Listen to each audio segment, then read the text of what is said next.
I'm joined by the guys now. Hello, Himalayas. Hello. Now, I'm going to be honest. I've sat here trying to remember everyone's name, right? So correct me if I'm wrong. So I have Joe Williams. Give us a wave, Joe, because we're recording it. You might as well give us a wave. I know who I'm talking to then. I got Mike Griffiths. Yeah, that's me. Couldn't get a Welsh name, could you, Mike? Nah. I tried. Is it Lewis Hears? Nah, it's Louis Heaps. Heaps. I'm really sorry, Louis. That's all right. I'll have some special. Yeah, they're going to call me that from now on. Do you know what? Never mind. Long. He's something. This is brilliant. Yeah. This is the best day of my life. What? We're not that scary, right? And I've got James is now Goulburn. I've put down in front of me. You get the hard one right. Yeah, actually Goldblum. He's Jeff's son. Can you ask your dad if we can have some some music, piano music or something from him now? You know, it'd be nice. So how are you guys? You're here because you've got a brand new single out, which we've been playing, and it's called Out of the Dark and Into the Light. How has things been going with the release of the single? Yeah, really, really good. Thank you. Yeah, it's been awesome. It's been nice to be able to release music quite close together, because the last single alone was out like not long ago, and then now we've just released this new single. Everything's gone pretty well, actually. You can't complain. Because your last one alone is quite a bit heavier than this particular track as well, isn't it? Yeah, definitely. I think this is maybe one of the more tame ones on the album is Out of the Dark and Into the Light. I think in terms of sound. Yeah, I think so yeah, there's more heaviness to come. That sounds good. I've got to be honest, like normally I'm sort of not into the heavier stuff, but your stuff I just picked up straight away and I was like, I like this. Oh, cheers. Nice. Yeah. I think for us we were trying to write, like myself and Mike trying to write for ages of like how to do a really good pop song, but it's just like wrapped up in loads of the bands that we love. And when did you start to write the album as well? Because I know that you guys started moving for you in 2019 with COVID kicked in and stuff. And we had songs, like one of the oldest songs or two of the oldest songs on the album we've had for years. We've had since like pretty early on. Two or three from before the pandemic. Yeah. And then the rest of them probably were written during it. So it's nice because we've kind of brought the old ones up to speed a bit, and the pandemic gave us a bit of time to sort of learn how to make the newer ones better. Did you all sort of change your focus through the pandemic with what you was writing, or how the sound would be because you had more time to work on it? I think it maybe like subconsciously the sound kind of changed a touch. I think we just became maybe a touch more knowledgeable about what we wanted to do. I think before it was kind of like, we're going to spend time and make this like guitar band, like, you know, like, and everything was like the way that we, you know, like we just fell into the sound of I guess, like we knew what we kind of wanted to sound like, but thank God I Met You and songs like that, we were kind of like, this is fresh and a fresh perspective on it. But I think maybe we've had time to like hone the sound a little bit more and get the craft of it a touch more. Because I've got to be, this particular track, it's got like the Arctic Monkeys, Libertine sort of style to it. The old style, their new style, I'm not too keen on, but the older stuff I absolutely love, and this just encapsulates everything in it, and plus it gives you your sound. Oh, cheers! Thank you very much. Appreciate it. Yeah. I'd say like definitely like kind of big influences as well. But I think the thing that we maybe focus on different, as Joe said, is more kind of the pop elements, which is all about hooks as much as the heaviness as well. I want to ask a silly question. Who mixed the actual songs? Because they are layered immaculately. They are perfect. When you've got a pair of headphones on and they're in, they just sit nicely. Yeah. Well, we've worked on the whole album with a friend of ours called Stephen Pringle, who produced it. But we had Dave Sardi mix the album, so Grammy Award winning, and so I think maybe that's where the quality is. He's just huge, and that was an experience. Yeah, it was really cool, especially like some of the songs, getting them back. It was like as soon as you turned it on, it was like, oh, okay. I think even the conversations, our first conversations with him were pretty spectacular. Yeah. He just seemed to be on the right page straight away, and he's just a great rock mixer. So it was a bit of a privilege. Mental to have him. Yeah, I think he was doing the new Ozzy Osbourne record that's just come out. He was mixing that whilst we were we were on the phone call with him. we were And talking. he was like, "Oh, I got to go. Aussie's here or something." He was like, "Put the phone on." And we were like, "What?" Kind of a cliffhanger about that. At least press play on it before you sort of hang up. Yeah, we want to hear a little bit. We want to know what we're up against. And don't forget to play our record for when he goes on tour or goes on a show for warm-ups. Do you take that experience sort of to be something to be proud of as well? Because obviously you're working with really good people in the industry. They're able to sort of make your sound like they are immaculate. It's proud, yeah. I think proud maybe is the right word. I think I'm grateful. I think just the fact that, I think we always wanted to work with like big producers and stuff. And I think when we were talking about who was going to mix this album, I think when we were talking in conversation, Dave Sarli's name was pretty much straight up. As soon as the name came up, we were like, oh yeah, this is definitely like sort of along the lines we would want. I think there's a lot of integrity nowadays as well with producers and mixers. Like I think a lot of big producers and mixers probably would only want to get involved if they can see the music doing well themselves. Yeah. Dave was really up for us. That was a good sign. Look, he has faith in the songs. He didn't need to do it. That was kind of the thing, you know.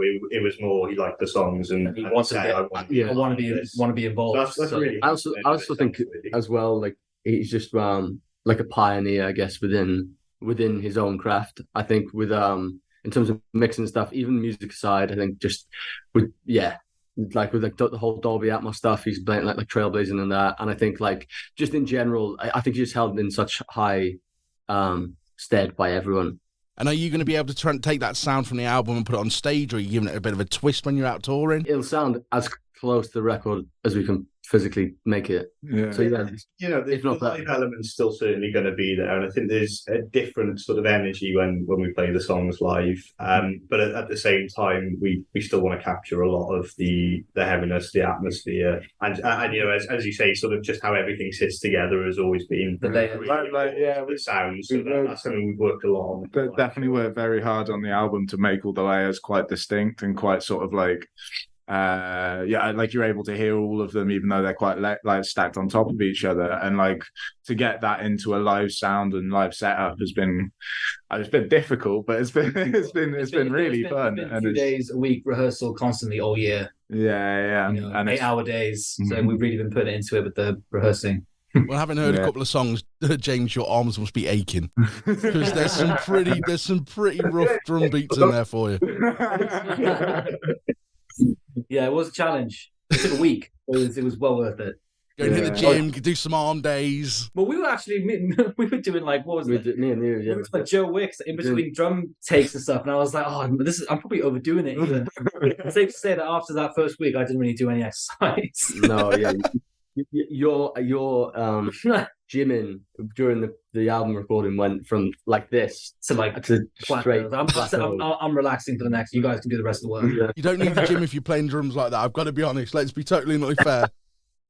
Now you guys the band started in 2017. So what's it been like to sort of go from 2017 when you first started and building up? Obviously starting to take off because I think thank God I'm not you. Over 1 million streams on Spotify.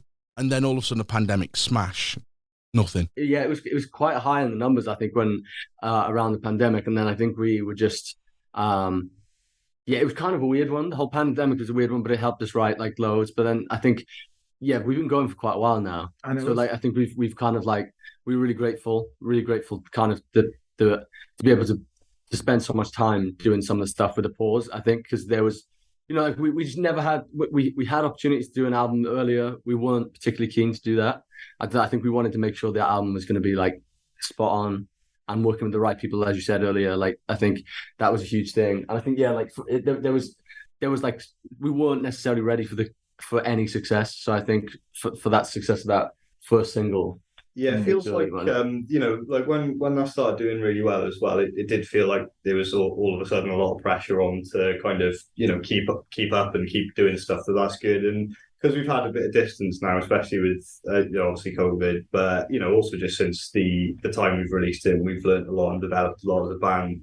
Doesn't feel like the songs that we're coming out with now need to try and compete with it, which is really refreshing. The singles we released sort of pre-COVID. It was kind of us just trying to build the momentum from Thank God, whereas now we've just kind of gone, well, this is we do sound a bit different to that now. This is where we're at, and this is what we hear about doing. So yeah, it's just nice to be in that position instead. Did Joe's unexpected hiatus take effect to it? You just needed a rest, didn't you, Joe, when you had a bit of a incident on stage? You know what? Joe's being lazy. It was the best rest I've ever had. Best sleep.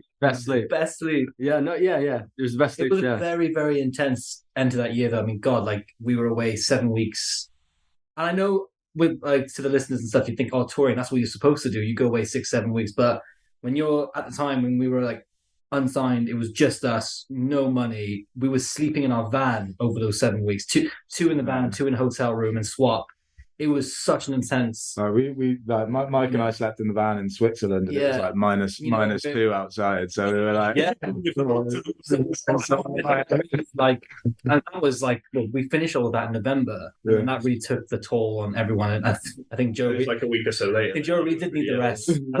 Yeah, so it was very intense, and then then COVID. COVID. That was December, and then come February, it was all. I mean, what was quite interesting about COVID as well was that, like, for us, like I said, the numbers have been building and building, but then I think a load of people it seemed to me a load of people just sat in their rooms and listened to loads of music over COVID. So like the numbers sort of kind of kept up as we were going, which meant that we kind of knew there were people still listening and kept us sort of motivated to put more music out and stuff like that. And so we're definitely like, and we loved the touring side, so it just kept us going like, right, we're going to get back out there, we're going to keep doing this. And that was super important. Because I know I made the joke that obviously, Joe, you collapsed on stage, went into a coma for a while, and obviously that must have affected a lot of things sort of going forward. And then when you get COVID, you've got time to write.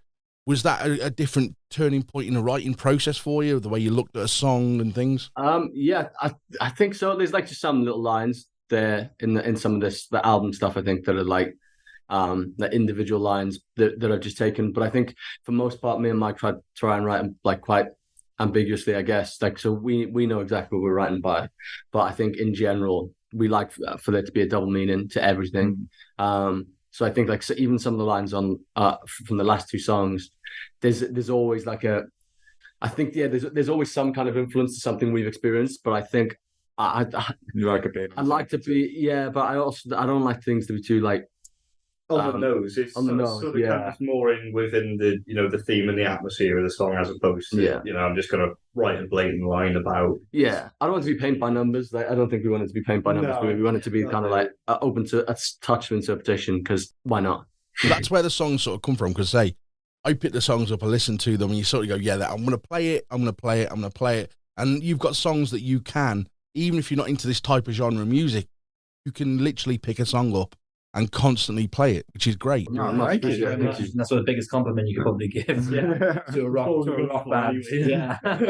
My speakers in my car don't like you. Because you've been played that many times. But I've got to be honest, it's one of those things where you have a sound, you have something that's unique that's not there anymore in the charts, and you've made it fresh again. Oh, sweet. Thank you so much. Thank you. Thank you. Yeah, so I can say that because I'm older than you, like, Do you find sort of that the audience are really accepting as well when you're on stage, when you bring out the sounds, you bring out the music? Does it really reflect in the live shows? Yeah, I think so. I think we've been talking about this for a while now as well. There's not many rock bands about. There are very few, and there are some really good ones. Like, don't get me wrong, there are some really exceptional ones, and even in the UK, that just people haven't yet seemed to have found fully.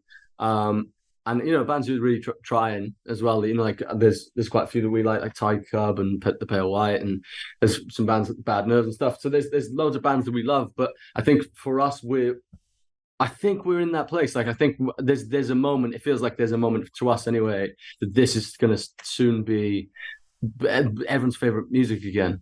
And I think we're starting to notice that more and more and more. Like, people are coming to the shows, and the shows are getting more nuts, and like people are enjoying it, and like we're seeing it in the amount of people who come to shows, the amount of people who listen, and not just in the UK but worldwide. So like we're super excited. I think when you look back at a few weeks back, you had a Taylor Hawkins concert with Dave Grohl and the guys, and they were just pulling all sorts of people to sing songs from the bands. And it was just everyone on stage. It was one of those where it had a feeling of, this is music.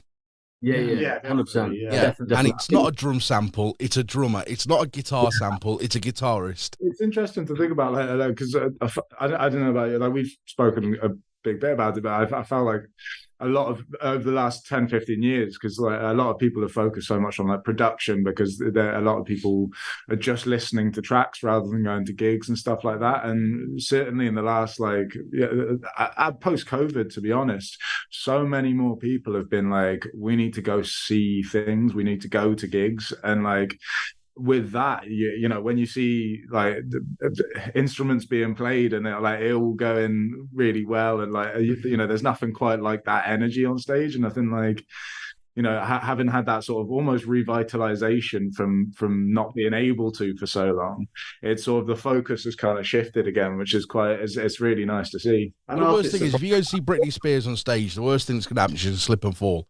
You come and see you guys, strings break, drums go down, the bassist smashes his guitar because he's angry. Yeah, I think it's the chaos. I think it's the for me, that's the best thing about like a live rock show is the jeopardy. Like, something that can go wrong, like an amp's gonna squeal and make a horrible noise, and it's like being on a motorbike. Like, that's the love of it and the warmth of it, and I think that's the jeopardy is the thing that keeps people coming. Yeah. We was talking about one of the songs where you make mistakes when recording. And there's things where they did like Smoke on the Water, where there's someone opens the door because they're in the hotel recording because of a song there. He opens the door and there's a squeak if you listen carefully. And it's the door squeaking as someone opens it, looks in and walks out again. But you'd never be able to replicate that. And I think that's something you guys bring. Yeah, cheers. There's that, like, when we were doing, we've always tried to be a bit, I suppose, a bit wacky with some stuff in the studio. We just try and a friend of ours, Steph, who did the album, was like, we've always had this ethos of like just making things that we think sound great. So like, I remember seeing when we did Thank God That You, we've got radiators recorded as percussion. So they're in the song. So that when we were going through the tracks of each individual track of like the album stuff, there's stuff. I remember myself and Steph, we recorded the drone. And we were like, this drone needs to sound like it's going left and right. It needs to pan. And we were like, right, how are we going to do this live so that it actually moves the way we want it to move? Oh, nice.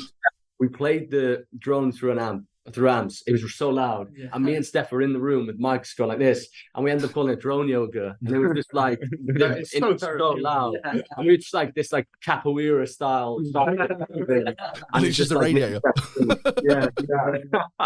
Yeah, but we like having extra stuff for people to listen to. So I think, you know, the main focus is obviously good songs and getting the sound right. But, you know, a lot of like our favorite music, you know, you listen to the song like the 50th time and then you pick up like that, as you say, like that little squeak in the background or something like that. And that's always really exciting, I think, if you're a big music fan, when something new comes in and then you get to listen out for it next time. So that's something that we've always tried to, you know, have a bit of in our music. It's never sort of too in your face, but you know, I think the best music is rewarding over a long period of time rather than just being instantly gratifying. But yeah, if you continually like keep noticing, like even like listening back to the album, like when we've heard it back, when we've gotten it back, like I'll be listening and be like, what's that little bit in the end? Sorry, and Mike will be like, "Oh, I did that when you were making a cup of tea or something." And I was like, I missed that bit. That sounds great. Like, you know, and you just sort of, people have slipped little bits in here and there, and it's. I don't remember being surprised by anything on the album. Do you? It goes to show who was making the tea. Yeah, true. But don't forget as well, there's the PRS credits, the writing credits. You got to take that. Yeah. Okay. You know, who played the radiator? That was me. That's my PRS money. Thank you. I think they have to make a few new boxes for us. Yeah. Credit section for Jack Lead, like just going in and out. Guys, I always play a bit of a game now. It's just a silly one, a very quick fire game and questions. They're questions you'll never ever be asked again in your life or your career. I'm just going to say this out loud. I'm going to win. Right? All you got to do is shout out the first answer that comes to your head. I don't mind who answers it, but there's a couple of really weird ones. Oh, okay. I'm excited. to slip out. Yeah, okay, great. So you're ready for this? This is our little game. How would you solve problems on Mars as a band? With less gravity. By the sounds of that. Mashed potatoes or baked potatoes? Mashed potatoes. Mash. Mash. Yeah. Who has the worst habit in the back of the tour bus? Joe, because he's the only one in the back.